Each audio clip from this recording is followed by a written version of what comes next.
Ce grand robot, recouvert d'écrans de surveillance, s'appelle Gertrude. Il régule en permanence le trafic de la métropole bordelaise. Pour soulager sa charge de travail, les ingénieurs ici ont eu une idée révolutionnaire pour le paysage urbain. Supprimer un maximum de feux rouges.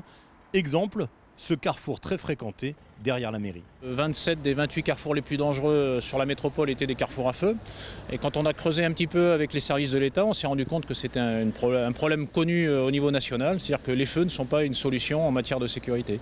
Au contraire, ça induit des effets pervers qui font que finalement on a plus d'accidents en carrefour à feu que sur des carrefours sans feu. Concrètement, ce sont donc les piétons qui influencent le trafic. Devant cette école, la suppression du tricolore s'est faite en douceur.